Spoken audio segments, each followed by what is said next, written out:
Bonjour à tous. Dans cette première interview en toute intimité, Lisa nous parle de son parcours, de sa féminité et de sa vérité. Un échange profond et sans filtre.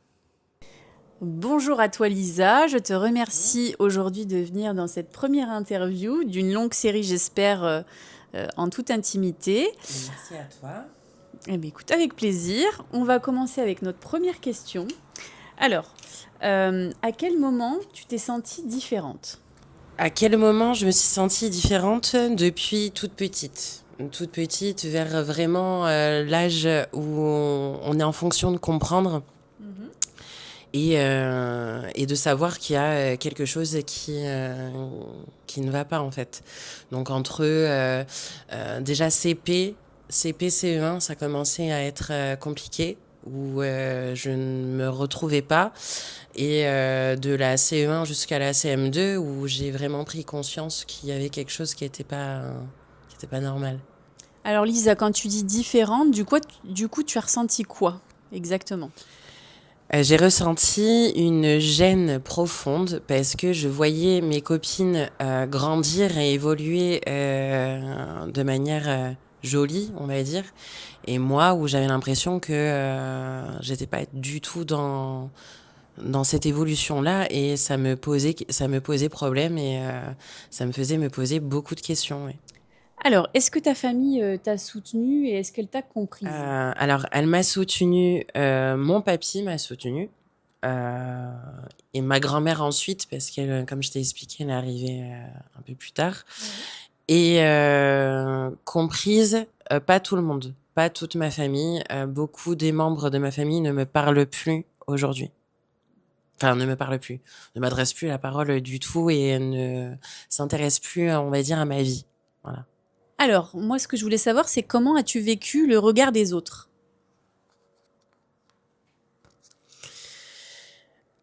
Je dirais que le regard des autres, je l'ai vécu en 2 temps. Ça a été 2 choses différentes. Il y a le moment où j'annonce qu'il y a quelque chose qui va pas et que je me sens pas dans le bon corps. Enfin, à cette époque-là, il n'y avait pas de terme vraiment. C'est sorti comme ça. J'avais juste dit pourquoi je suis pas comme mes copines. Il y a quelque chose qui va pas. Donc il y a le moment où j'annonce et que du coup on sait pas si je suis sérieuse ou pas. Ensuite il y a le moment un petit peu où je passe de la personne que j'ai été enfant à ce que j'essaye de devenir. Où là, les gens ne savent pas trop si je suis un garçon, si je suis une fille, si c'est compliqué. Donc c'est un regard qui est mélangé. J'ai autant de gens qui vont m'appeler madame, autant de gens qui vont continuer à m'appeler monsieur. Oui. Donc là, ça va être compliqué. Et ensuite, il y a le temps où j'ai vraiment trouvé la voie et que j'ai commencé à prendre mon traitement, etc. Où là, il va y avoir un tout autre nouveau regard. Et là, c'est là que je vais plutôt prendre en considération ce regard-là que celui que j'ai pu avoir avant, même s'il compte quand même. Parce que les gens qui m'ont regardé au tout début où j'ai annoncé, voient le résultat aujourd'hui de ce que je suis devenue. Donc, il y a toute une transformation qu'ils ont eux aussi vue de leurs yeux. Donc, il est tout aussi important que que le regard que j'ai vu au moment où j'ai commencé mon traitement. La sexualité ado et ensuite ? En 2 étapes. L'étape où en fait, la période où j'annonce et que du coup, j'explique que ça va pas et que mon corps n'est pas celui que je voulais. Donc j'étais encore dans l'enfance, donc je peux pas forcément avoir vécu de sexualité à ce moment-là, mais en commençant à rentrer dans la préadolescence, j'ai commencé à avoir un regard étrange sur la jante masculine. Donc, à la finale, ça revient à dire que avant mes 16 ans, donc entre 13 et 15 ans, j'ai eu mes premiers rapports, sexuels, avec, des hommes, du coup. Donc j'étais dans la catégorie, homosexuelle. À partir de mes 16 ans, c'est là où va rentrer le deuxième temps où j'ai commencé mon traitement, hormonal. Donc du coup, pour moi, dans ma tête et dans mon esprit, j'avais l'impression d'être redevenue dans la case hétéro, du coup. Puisque j'avais dans l'objectif d'être, ce que la nature n'a pas réussi, à faire de moi, du coup. Donc voilà. Alors, est-ce que tu t'es déjà sentie obligée, du coup, d'avoir une petite copine pour faire, comme tout le monde et puis, passer, au niveau du regard des autres? Oui, et surtout avec, ma tante, où ça a été très, très, très, très compliqué. Au niveau de la famille, on se parle plus, aujourd'hui. Oui, parce que, j'ai, du côté paternel, de ma famille, c'est très, viril et c'est très, accentué sur l'homme, en fait. Enfin, c'est, et donc pour bien faire, je me suis sentie obligée de trouver impérativement une petite amie pour partager ma vie, le temps de trouver une solution de secours, en fait. Pour, expliquer vraiment, ma problématique, ma situation. Mais, au moins, j'ai mis de la poudre aux yeux, aux gens pendant quelque temps, oui. Et du coup, ça a duré combien de temps ce moment où, tu as fait semblant, en fait? Plus longtemps que prévu, déjà. Plus longtemps que prévu parce que, j'ai un événement qui s'est rajouté à mon événement que j'essayais heu, de faire, sur moi. Et donc du coup, je dirais, en tout et pour tout, 9 mois déjà. Oui. Et ensuite, quelques années. On va dire, on arrondit, 2-3 ans peut-être. Alors, te souviens-tu de la première fois où tu t'es sentie vraiment femme? Oui, quand, j'ai, volé, les vêtements de ma sœur et que j'ai commencé à me maquiller, en scred pour aller au collège.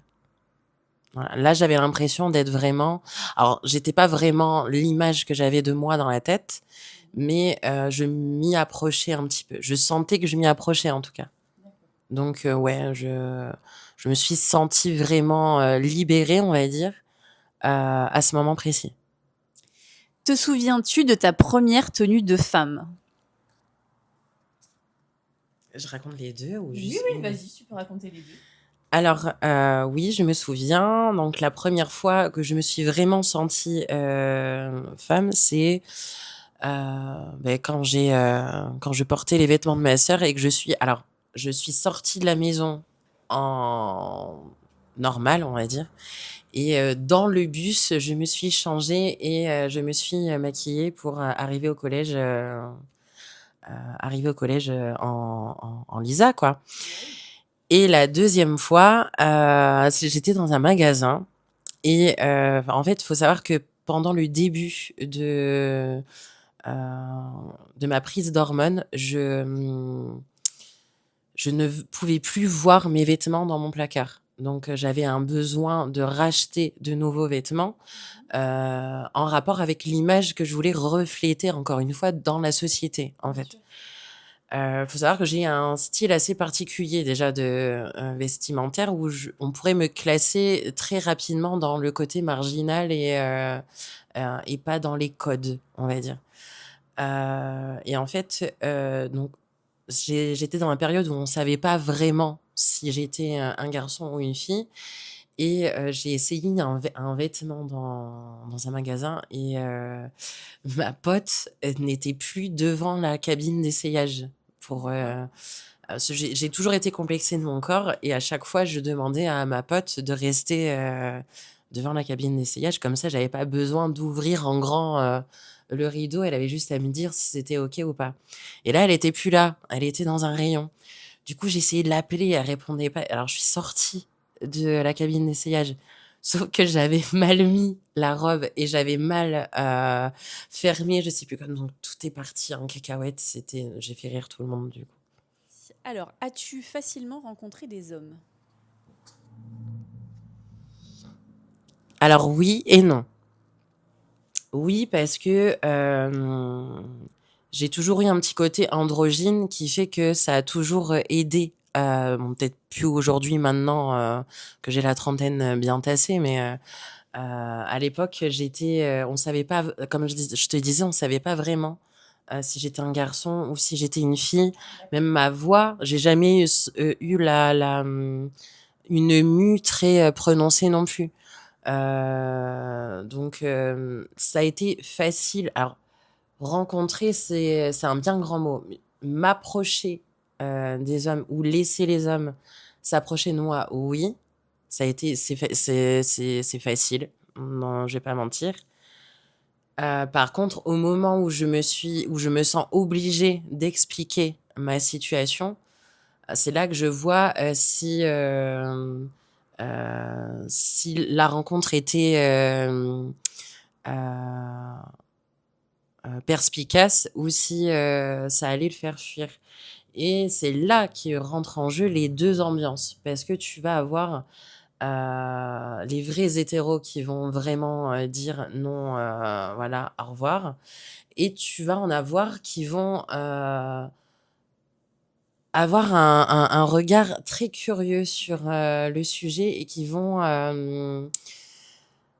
quand même se laisser envahir et se laisser emporter peut-être sur le moment et donc vont continuer à vouloir à ce que qu'on poursuive beaucoup plus loin du coup. Donc oui et non, parce que j'ai la chance de ne jamais être tombée sur des hommes qui auraient pu s'en prendre à moi parce que voilà, non, j'ai jamais eu de soucis là-dessus. Par contre, des interrogations et beaucoup de questions, ouais, et ça je pense que c'est le plus chiant en fait, c'est les questions, vraiment. Alors, quel conseil tu pourrais donner à une personne qui a envie d'entamer un parcours de transition? Alors déjà, le premier conseil, c'est ne pas avoir honte. Ne pas avoir honte et ne pas avoir peur surtout. De lui dire et de l'expliquer. Donc, ne pas avoir peur, ne pas avoir honte. Être juste avec soi-même et ne pas se mettre en danger non plus. Vraiment essayer de trouver autour de soi les véritables personnes qui vont vraiment être à son écoute et à son attention. Parce que c'est quelque chose qui est c'est pas rien. Une transition, c'est quelque chose qui, si c'est mal suivi, ça peut être très dangereux et très dramatique même. Donc, être entouré le maximum possible, enfin en tout cas le plus longtemps possible. Ce conseil, pardon. Donc je disais d'être entouré. Après, il y en a, ils n'ont pas la chance. Cette chance d'être entouré, donc c'est là où ça devient compliqué. Après, il y a des personnes diplômées qui peuvent servir de cadre et de personnes qui nous accompagnent justement. Et puis sinon, un conseil vraiment bien précis, ce serait si vous vous sentez pas bien, faites tout pour vous sentir mieux et donc aller au bout de votre issue de secours. Alors, jusqu'où es-tu allée dans ton parcours de transition? Jusqu'où je suis allée, je suis encore en train de réfléchir vraiment bien assidûment si je ferai l'opération définitive parce que c'est un très grand débat et surtout dans le milieu des femmes trans, c'est un très grand débat à savoir si une femme trans doit se faire opérer ou pas, ou etc.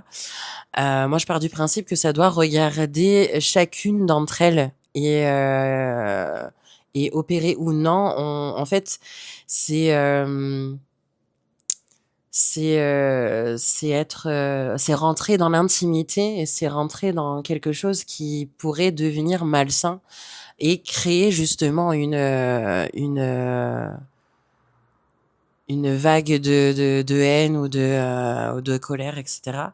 Mais et moi, je sais pas, je suis encore en train de réfléchir à ce sujet parce que j'ai envie d'être aboutie et d'aller jusqu'au bout. Mais d'un autre côté, je me dis: «Est-ce que même en étant aboutie et être complète, est-ce que je serai, en fin de compte, véritablement complète?» Donc voilà, je réfléchis encore. Après, j'ai envie, puisque mon objectif, c'est, d'être moi, donc j'ai envie d'aller jusqu'au bout.